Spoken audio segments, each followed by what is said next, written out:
Welcome to the Pathless Travel Podcast. I'm your host, Craig Heatherly, and this week we feature the CEO of the YMCA of Greater Michiana, Mark Weber. Mark, thank you for joining us. Thank you for inviting me.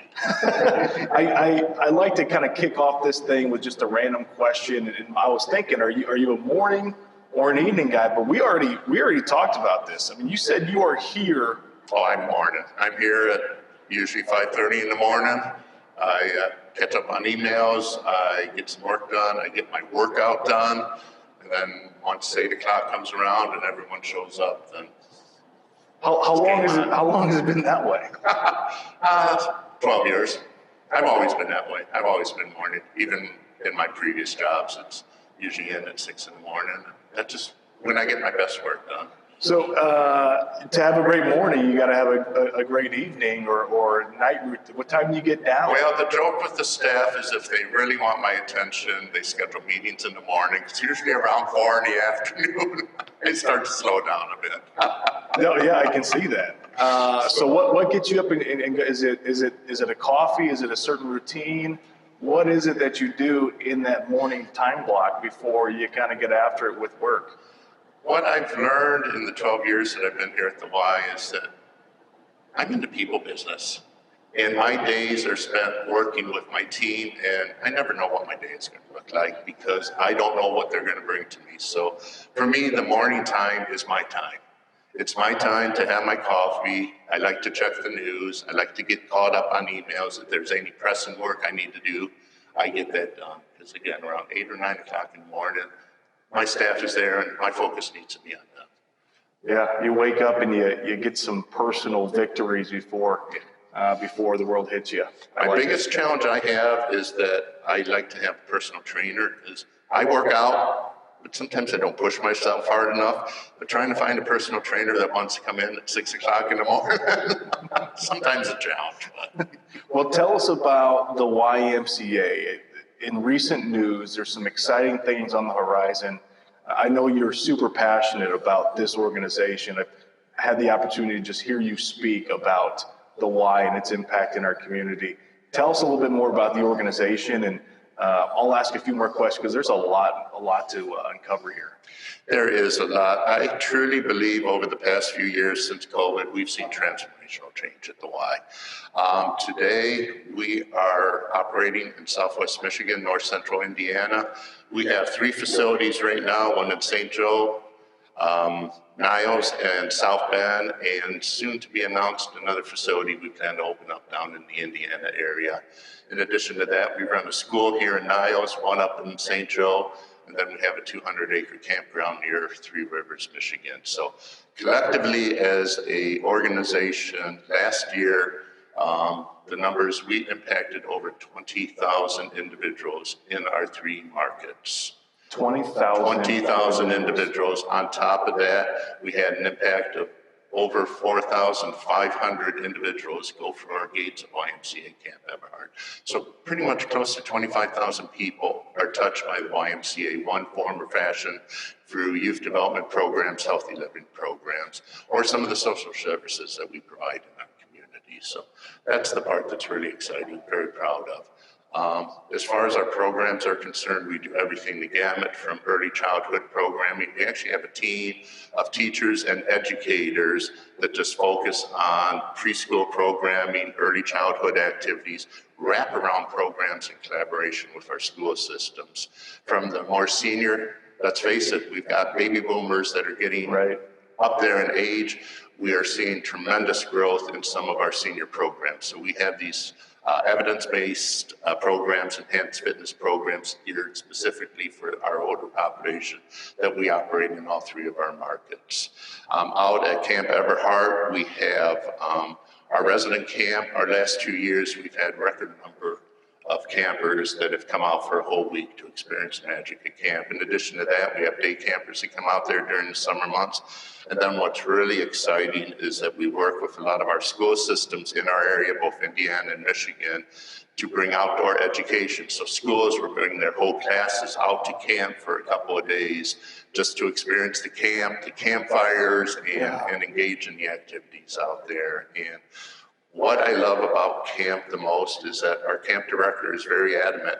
There's no cell phones. There's no technology. When you come to camp, those get put in the office, and we just want you to experience the beauty of outdoors and, more importantly, the socialization skills of just engaging with other campers. It is truly a magical place. I was actually a Camp Everhart camp attendee when I was young. Oh, yeah? So yeah, I don't remember the magic of camp, but I do remember enjoying going to camp when I was a student I was probably at Beaver Elementary School, nonetheless.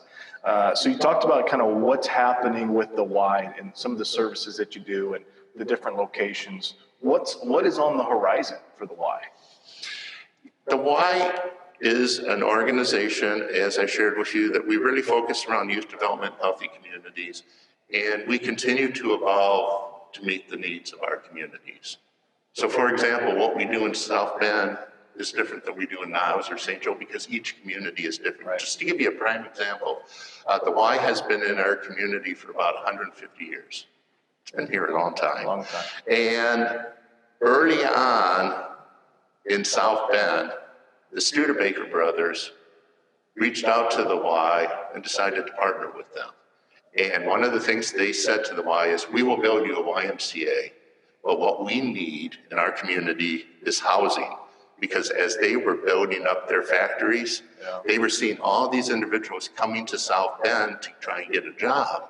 But as you know, when you first start with getting a job, you don't have enough money to get a house or an apartment. So what they did is, we'll build you this Y with housing. If you can help us house these people until they get established in working at the Studebaker factory, then they can make enough money to get a down payment on a home and become a citizen of the community. So for many years, we were in the housing business in South Bend. Now, we're not in it anymore. There's other organizations that do it well, but we continue to evolve. Again, what are the needs? In Niles, we started a program called Summer My Way during the summer months. Again, I have educators on my team that develop these programs, and they put together a summer program called Summer My Way. So you as a kid, we don't tell you what to do. We give you options like we got in college, where you can do ooey gooey science, or you can do Lego robotics, or you could do whatever. The school started looking at their data, and they saw that, wow, the kids that are signing up for Summer My Way are doing better academically than those that are going for our summer school, that summer learning loss that we hear about. Yeah. So they said, you know what, we're going to stop doing summer school. We're going to have our summer school kids go to Summer My Way, and we're going to help support you. So here again, working with community to address the need. Well, let's talk about your leadership journey, shifting towards the focus on you. And I'm sure it involves many other peoples and many other people. You've been here as the CEO, is it 11 years? 12 years. 12 years. Prior to that, you were in the chief financial officer role for another number of years. Mm-hmm. You've been a leader for quite some time. Tell us about just why leadership for you. And did it happen at a young age, or is it a moment in time that you can remember, I can be front and center in leading people? Well, I started my career as an accounting clerk at Teachers Credit Union in South Bend. And I had an amazing mentor that saw the potential in me that I probably didn't see at the time. Yeah. And I think that was sort of that catalyst. I ultimately worked my way up to director of accounting at TCU. I was there for about 12 years. I had an opportunity to become a CFO at United Federal Credit Union. So I jumped ship and went over there for another 13 or so years. So really it just happened because I just saw a path, and I actually enjoy it. I go back to my earlier conversation. I'm in the people business, and I love doing that. I love working with people. I love seeing the magic and the impact that we have through our staff and the organization. I have my role. I'm the strategic leader. I'm the individual that provides them with the tools and the resources they need to do the job. And my job is to get out of their way, let them do that. That's where my heart gets filled, is watching that magic. You mentioned a mentor early on. Mm-hmm. Have you had mentors along the way, and who are those individuals, or what were some things that they kind of helped teach you? I think if we were all open to it, we probably all had some sort of mentors. I go back to even my high school days. Of all people, a music teacher, and I'm not musically talented at all, but for some reason he saw something in me as well and helped me navigate those challenging years as a high school kid. I'll be honest with you, I wasn't the straight A student, but he helped me navigate. And ironically, 30 years later, he reached out to me and he said, Mark, we're doing a fundraiser at St. Joe where I graduated, and we're doing a production called Encore, and I'd like you to come help out. And it's like, I haven't talked to you in 30 years. How do you remember me, first of all? Mark, you're a person you can't forget. So anyway, I came back and I did a show with them, and we raised funds, and I did something I never did, and I'll probably never do again. I was on stage singing a song. So that's the motivation he had. That's the impact he had on me, that I was willing to take a total risk and go on stage and sing a song. And I think a lot of that, even Pete, my mentor at TCU, I think a lot of them, what they taught me is, don't be afraid to take a risk. Think out of the box, try something different. And even my transition from spending all my years in the back office dealing with numbers to transitioning to a Y.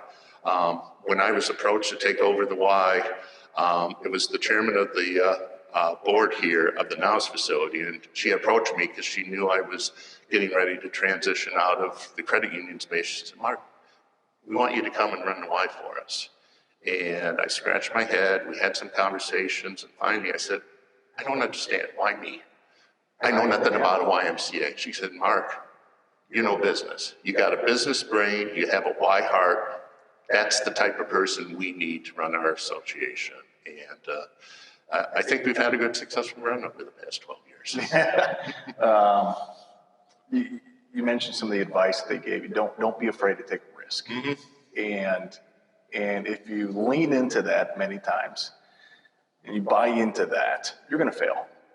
Without a doubt. So what about a favorite failure of yours that you've had? I love that question. Failure is powerful. A lot of people are afraid to acknowledge failure because it's a sign of weakness. And they are humbling. It is humbling at times. I truly believe that my best lesson learned over the year have been through my failures. I mean, think about it. A book I read a couple years back, Thomas Edison, how many times did he fail before he succeeded? And yet we consider him a success. Here at the Y, I truly encourage my staff to fail for that very reason, because I know that if you fail, that means you took a risk. Now, hopefully you don't make a humongous failure, but we're all going to fail. And I encourage that because I want my people to take a risk. I want them to think out of the box. And when we do fail, let's not beat ourselves up for it. Usually from my standpoint, if it's one of my teams, what we'll do is we'll sit down and talk about it. Hey, Greg, okay, what was your thought process there? And let's talk it through. And what do you do? And we learn from it. We turn that failure into a learning opportunity. And what's really cool, it's a two-way street. Because the individual maybe learns so that they may handle it a little differently next time. Yeah. And for me, sometimes I may learn that maybe I could have done a better job in coaching them or giving them guidance. Or maybe it's an issue of where I just learn how they think. So as we move forward, I have a better understanding how you think and operate. Failure's a good thing. I love that. I love that. It's one thing for a leader to buy into that because we recognize that that's where the most growth happens when we're outside our comfort zone. It's another thing for a leader to kind of weave that into the fabric of their team. So that's encouraging to hear. Thanks for sharing that. How has leadership changed for you over the years? Meaning, with different generations that you're leading, has there been anything that you've had to kind of tweak, adjust, or does it just start with the heart of just caring for other people and having their best interest in mind? I'll be honest with you. I think in my early years, I would not consider myself, and I'm not saying I'm a great leader today. I think I do a decent job. I've learned a lot over the years. And I think that when I came to the Y, what I started to realize is that leadership does come from the heart. I lived in a world where at times the office politics got intense. And it was interesting when I came here to the Y, when I took on this job, my very first day, long story, be brief on it. My long story is my very first day, I realized that, wait a minute, I'm sitting in the CEO seat. I get to create the culture of this organization. And it was really wonderful for me because I'm very much a team-based player. I played football like a lot of people, played sports. Team is how we're successful. And so from day one, I was able to create a team that's surrounded by teamwork, respect, trust, and we don't tolerate politics around here. I want healthy debates. I want your perspective and my perspective to be discussed, but we need to do it in a respectful way. If we're going to argue on something, it's arguing on the issue, not the person. And I think we've created a really great culture. And I'll be honest with you, it's not just me. I've surrounded myself with an amazing team, and we collectively have created, not only created, but we reinforce this positive culture. And I do think that team approach is what's allowed us to grow and be impactful like we are today. I think you just said something very important right there. And there's a book called Crucial Conversations. And it talks about a team approaching something as saying, we are going to debate this task. We're going to debate this thing. We're not going to debate you versus me, people. This is a task debate. And that allows others to contribute more and us to get all the facts onto the table and then discuss the facts. So it's a great book. Speaking of books, do you mentioned one that you read, but do you have a favorite book or a favorite few? My book reading over the years has evolved. When I was early in my career working the corporate ladder, I read a lot of leadership books, management books, things of that nature. There are two books that actually I still have on my office, or in my office here at the Y. One book is Good to Great. I love that book. There are so many scenarios in that book that I still reference today as I continue to work on my team. And, learning opportunities for me. I love the story about the bus. You get the right people on the bus, get the wrong people off the bus, and then make sure the right people are in the right seats. And that really applies. And I have been lucky, and I think I am good at attracting and hiring good people. Sometimes I don't make the best decision, and I learned in the past that sometimes I allow the ones that aren't fitting in to stay on too long. And it's not to be mean to them, but it's, first of all, can I help you succeed? If not, can I find another seat for you? If not, then maybe it's time for us to move on. And those are tough conversations, but I've also learned in the end, they're happier once there's a resolution. Because if they're not fitting in, if they're not happy, if we're not happy with them, they're not happy, they're not comfortable in their environment. So let's help each other with those. But those are tough conversations you need to have. I was not good at that at first, and I've gotten better. Fortunately, it doesn't happen too often, but when it does, don't let it fester. Don't let it fester too long. Well, you've mentioned the idea of growth, and you've mentioned the idea of success, and whether it be with your team or the organization or you individually. What's something that you're most proud of? Whether it's here at the Y, with family, anything in your life, what would be a good? I think from a family standpoint, I have been extremely blessed with a healthy family. I have my wife, Sherry. She's still in the credit union business. Ironically, we both went into the same line of work, and she continues to work in that world today.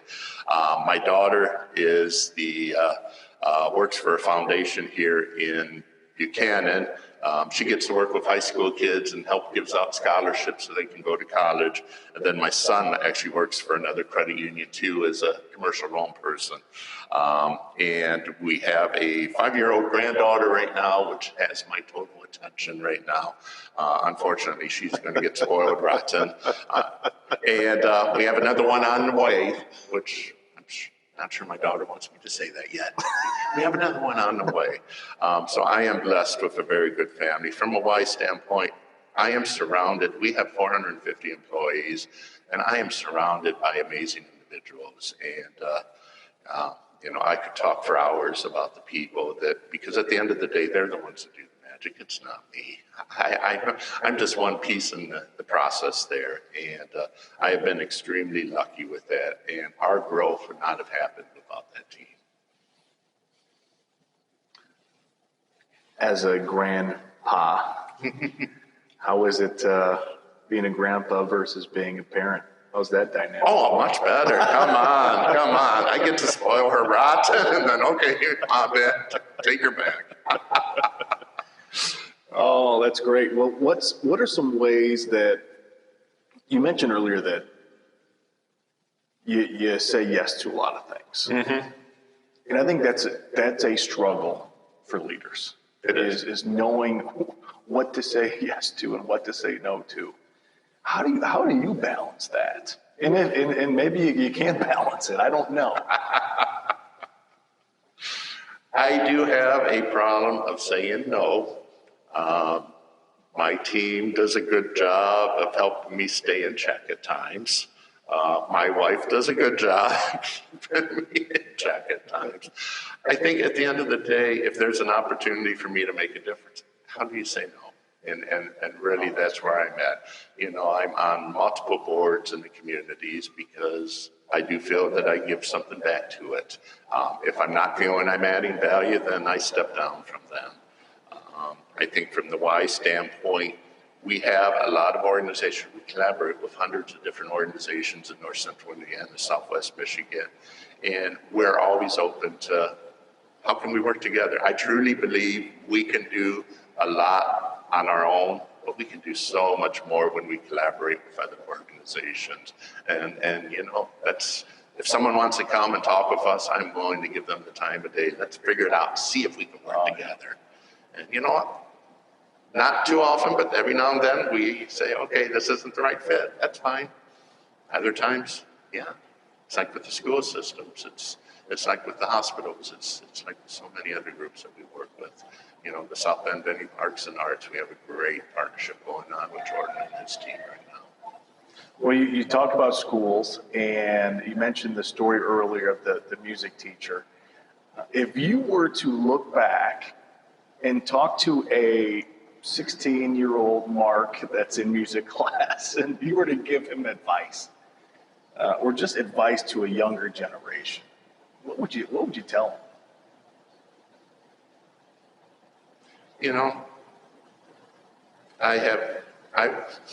That's a good question. I would tell them to follow their heart, to go with their gut, to not give up. We hit barriers all the time, and I go back to surrounding yourself with people as we run into those barriers. I have an amazing support system that helps me navigate, be it that high school music teacher or that CFO at TCU that helped me move forward. Find that mentor, find that individual to help you. In today's world, when I encounter challenges here at the Y, I've got an amazing COO that I leverage, help me navigate through a solution. I go home at night, I talk to my wife, okay, I'm dealing with this, help me navigate.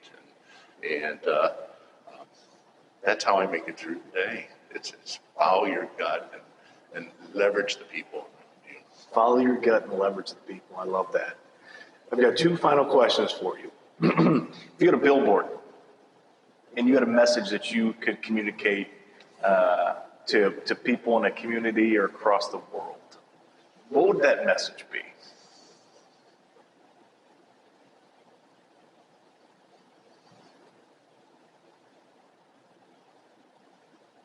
I This is going to sound way too simple for you, but this is the word that comes to my mind: love. If we love what we're doing, if we love the people around us, magic, great things can happen. They will. Simple as that. And I love asking the final question. What's the kindest thing somebody's done for you? One of the kindest things somebody's done for you? There are so many people for me to even begin. I'll tell you right now, in my place and time, I think the kindest thing is the individuals that I work with today. I am lucky. I mentioned I got 450 people, and they have my back. I have their back. They do what they do because of their passion, their love. That fills me up. I can't think of anything stronger than this world today that I work with, these people that I work with. I am truly blessed in that respect. Wow. Well, I'm blessed to be able to have this conversation with you, hear more about your story, what's happening here at the Y, and your passion for just people. Mm-hmm. It's special. So thank you for doing this. It's been a joy. Appreciate you having me. Thank you. Well, take a look at the Y. I'll include some links onto the podcast with the ability to check them out more. But until next week, thank you for joining us on the Path Less Travel podcast. I'm your host, Craig Heatherly. Have a great day.